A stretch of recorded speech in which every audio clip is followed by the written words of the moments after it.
tell you a little story. I want to tell you a story. It happened in Dublin about 20 years ago. I was about to stand up and speak, and somebody from the back of the audience shouted, "Jesus, when are you going to finish?" So I thought that wasn't so good. So I said, okay, I've got a problem in the room, so I'm going to deal with it, all right? So I'm going to show you how I dealt with it, and what I'm going to ask you as an audience is to break down specifically what I did, okay? And share it back to me, all right? I want to see how good you are on assessing the approach, all right? So the first thing I said is, listen, 10, 15 minutes I'll be finished here. I says, what's your name? He says, Christy. I says, okay, Christy, is it okay if I involve you just in a role play? And I want you to imagine you're interviewing me for a sales job. He says, yeah, no problem, no problem. So that was grand anyway. So I says, okay, so Christy is interviewing me for a sales job, and what I want you, the rest of the audience, is to actually notice my approach. Remember, there's a link between your physiology and psychology. So I want you to write down what you think would be your first impressions of me going for the job. So I walked all the way down to Christy. How are you, Christy? How are things? And I walked back. So again, I says, remember, Christy is interviewing me for a job, and what I want you to do, the audience, is to assess my approach into the interview situation. Tell me whether you give me the job or not. And I walk down to Christy again. Christy, how's it going? How are you? How are things? Good, thank you. That's good. Anyway, so not to labour the point, I went down for a third time. And then I said to Christy, I says, what did you think of that, Christy? And Christy went A, B, and C. A, I couldn't work with, B, I couldn't work with, but C, I knew I could spin, okay? So about 10 minutes later, looking at the other side of the audience, I said, as Christy mentioned earlier, and I repeated back what he said. Now, something interesting had happened with Christy's physiology. He was now sitting like this. Half an hour later, an hour later, an hour and a half later, and we were in Jury's across the water, and we went in for a drink after it, and he got a high stool, and there was Christy on the high stool looking over at me. Now, not for a minute am I going to tell you Christy remembered anything from what I said. That wasn't the point. The point was, as a speaker, I have to manage the room. So if there's a Christy in it, I have to neutralize them so that the people who want to learn are allowed to learn. So the worst possible scenario with Christy was, I took him out of the equation. And that's what I tried to do in every room, yeah? Now I'm going to ask you, what did I do specifically? That's the question. Hands up. What did I do specifically to get him engaged? Yes, sir. I did. I want more specific stuff. I want takeaway that you can say, I did this, and this is what happened. Okay, let's deal with that. Firstly, a lot of books will tell you to mention a person's name. I will probably say to you, yes, if you have permission, and yes, sparingly. Do you ever remember meeting guys that you've never met, or ladies that you've never met before, and they use your name 5 or 6 times, and you're kind of going, do you know me, actually? Do you know what I mean? So, yes, with a bit of permission, and yes, sparingly. What else? Yes, sir. I made him feel he had some power. How did I do that? I put the focus on him. That was really good. Okay. I'll come back to that in a minute. What else did I do, guys? Who's that? Good man. Who here thinks that shaking a person's hand makes a difference? Hands up? Okay, some of you are going, jeez, I wouldn't bother. All right, okay. Well, let me tell you, absolutely, it is the small, simplest kind of show of connection. Study done in the University of Miami. What they did was they put $20 on top of a telephone booth and a hidden camera. All right? So basically what happened is all the dubs came in, saw $20 on top of the telephone booth, put it into their pocket and walked out. As part of the interview, somebody shouted at them and says, sorry, you didn't see $20 at the top of the telephone booth there? And all the dubs said, no, didn't see anything, no. All right, so second part of the experiment was a Galway guy walks in to the telephone booth. So walks in, and of course, yeah, he takes the $20 and he puts it into his pocket, or she takes the $20 and puts it into her pocket, and is walking out. Can I touch you on the shoulder? Sure. Yeah. So one difference was this time, basically, somebody came up and says, you didn't see $20 on top of the telephone booth. 85% of Galway people gave the money back. Yeah? Because of the touch and the connection. So you're absolutely right. That's not the big stuff, and my God, if sales was that simple, it would be really simple. But it's basic, and we're going to bring it to the next level. What else, guys, did I do? You involved in the whole. I did, definitely. So, couldn't it be just forward straight away? You had to give you a chance because he was part. Okay, so engaged. The more important thing was not him.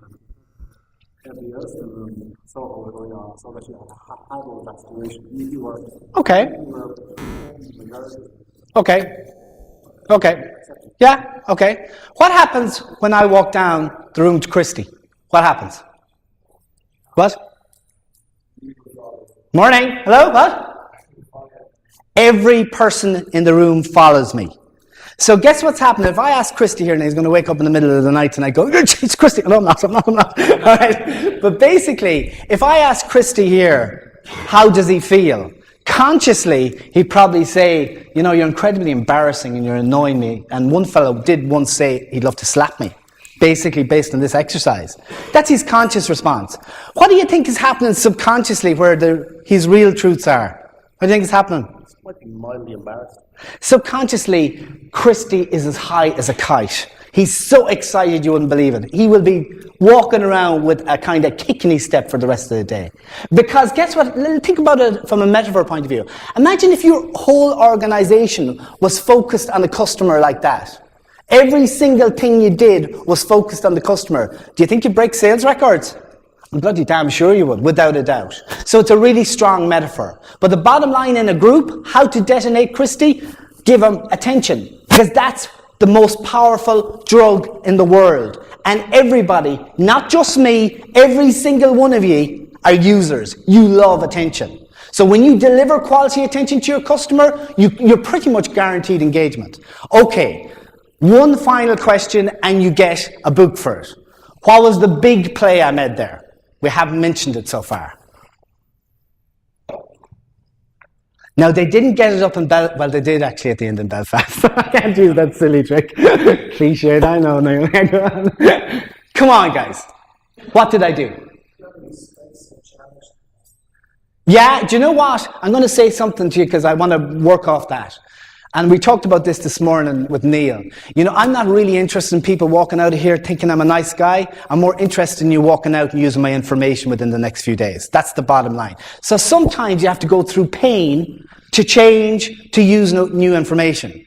So remember a great quote from Gibran. He says, pain is the breaking of the shell that encloses your understanding. So if you feel pain after this and feel physically ill, that's really great news for me. Yeah? Because it's the next step. That's all part of the gig, of moving on. So sometimes when I see somebody really annoyed by me, and, they have the arms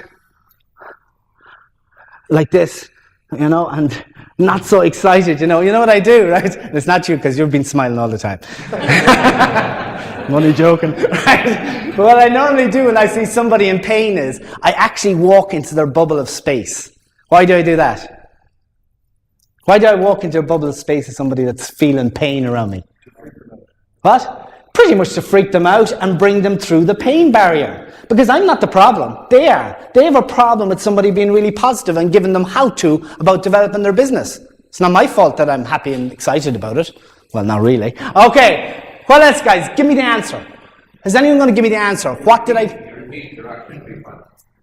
Oh, jeez, I thought you had it. Now, you've opened the door, so I'm going to give it to you. I'll give you one more chance. What? You repeated what? Correct. Say hello to your best friend. You work well together as a team there, eh? Okay. I repeated back to him what he said. You might think, is that significant? Let me describe the band The Corrs. I don't know if you remember them. It's a great article in the New York Post once. They described where people sang their songs back to them as the equivalent of a spiritual experience. When you're in negotiations as a trusted advisor and you repeat back to people what they have said, it is for them also the equivalent of a spiritual experience. Without a doubt. People love to hear their own opinions brought back to them. And just in case you think it was some paddy from the west of Ireland that came up with this, here's another piece of study done. University of Nijmegen. This guy goes into a restaurant, says, sir, what do you want? And John says, I want A, B, and C. And she says, thank you very much. Walks out. Go back to John. I say, well, John, what do you want? John says A, B, and C. I say, so what you want, John, is A, B, and C. The second person got 70% more tips. Yeah? Repeating back to people.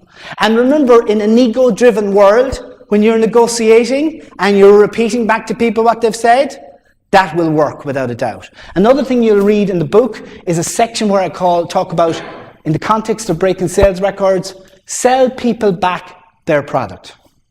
Sell people back their product. Sell people back their product, and so forth and so on. Okay, so everybody's a Christie. They want to be the center of attention. They like their name. They like connection. They love their stuff being repeated back to them. Let's move that to another level. The next level for me is, and the level you should focus on building your business around, is around this paradigm. That you choose to build friendships, not customer relationships. Because every study in the world shows that customers leave. But in the main, if you have got a friendship with people, the worst possible scenario is they'll tell you before they're leaving.